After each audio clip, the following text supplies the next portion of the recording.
everyone. Today I would like to give you a lesson on the topic pyramid.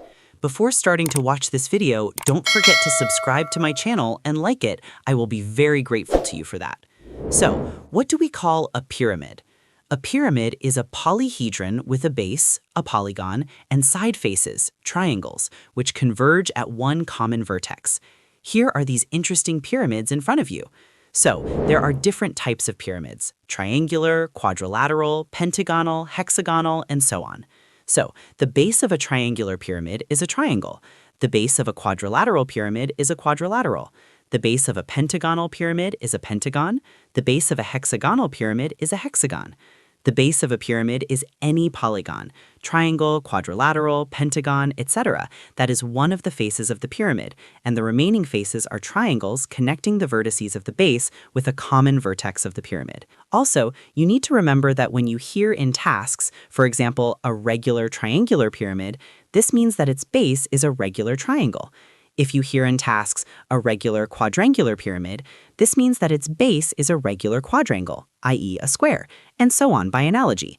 So we can find the volume of the pyramid and the lateral surface area using the following formulas. The volume of any pyramid is equal to 1/3 the product of the area of its base and the height. The formula is V equals 1/3 times S times H, where V is the volume of the pyramid, S is the area of its base, and H is the height of the pyramid. The lateral surface area of a pyramid is the sum of the areas of all its lateral faces. For a regular pyramid, it is equal to the product of the semi-perimeter of its base and the apothem. Apothem is the height of the lateral face. I highlighted it in blue. Pay attention. The height of a pyramid is always drawn from its vertex as a perpendicular to the plane of the base. The proof of this formula is that the area of the lateral surface is the sum of the areas of all the lateral faces that are triangles. So for a regular pyramid, this sum is equal to the semi-perimeter of the base multiplied by the apothem. So from the lateral surface of a quadrangular pyramid, we can form 4 isosceles triangles. Find the area of the triangle ASB, which is equal to the product of the height by the base. Now, in order to find the area of the lateral surface of the pyramid, we must multiply the number of lateral faces by the area of the triangle ASB.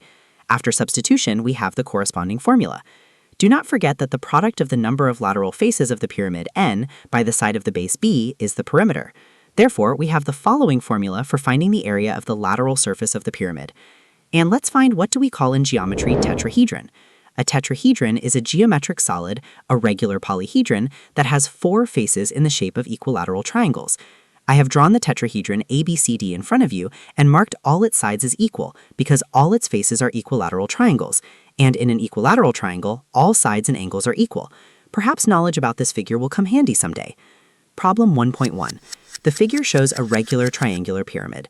Determine the area of its lateral surface using the given data. Well, let's remember the formula for finding the lateral surface area of a regular pyramid. So if we are given one side of the pyramid, then we can find the perimeter of the base of the pyramid, since the base of a regular triangular pyramid is a right triangle. So we add these 3 sides and get that the perimeter of the base is 12. Then in the formula, instead of the perimeter of the base, we substitute 12, and we get that the lateral surface area of the pyramid will be equal to 54. This is our answer. Problem 1.2. The figure shows a regular quadrangular pyramid. O is the point of intersection of the diagonals of the base of the pyramid. Determine its total surface area using the given data. Solution. The area of the full surface of the pyramid will be equal to the sum of the area of the base and the area of the lateral surface. So the area of the base will be equal to 10 squared, because we are already given the base, which is a square, because at the base of a regular quadrangular pyramid lies a square. So the area of the base of a quadrangular pyramid will be equal to 100. Then we must recall the formula for finding the lateral surface of the pyramid. So let's denote the apothem by m. I remind you that the apothem must be perpendicular to the edge of the pyramid. Then if the entire side of the base of the pyramid is 10, then half of it is equal to 5. I also highlighted this part in brown and transferred it by parallel transfer so that we get a right angle triangle. Now we find the hypotenuse of this triangle. The hypotenuse is at the same time the apothem, m. After calculations, we have that m equals 13. Then the perimeter of the base is equal to the product of 10 and 4, since we have one side equal to 10, and plus to that, this base is a square. Therefore, its perimeter is equal to 40.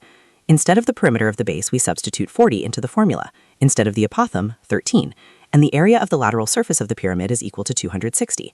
Then let's recall our first formula, which I am now emphasizing. The area of the full surface of the pyramid is equal to 100 plus 260 equals 360. Answer, 360. Problem 2.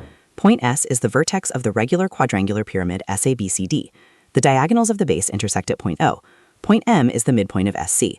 The length of segment MO is 8 root 3. Determine the volume of the pyramid if its diagonal section is a regular triangle. Solution.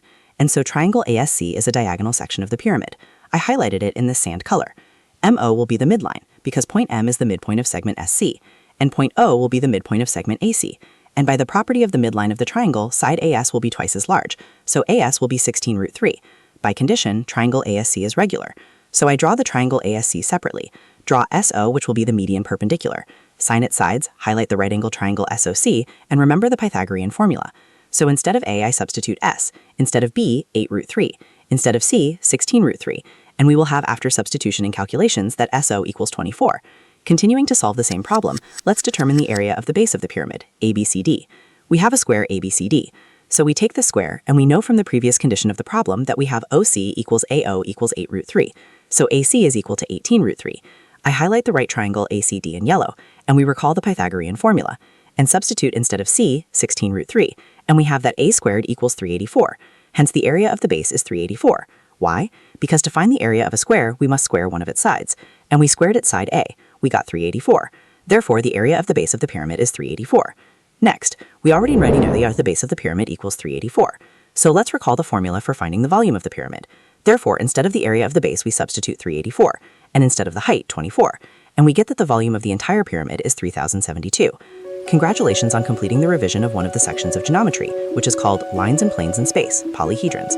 Of course, you will not be left with gifts. The gift is HP Omen Max 1080, RTX 5080 OLED, and let's enjoy this wonderful music together.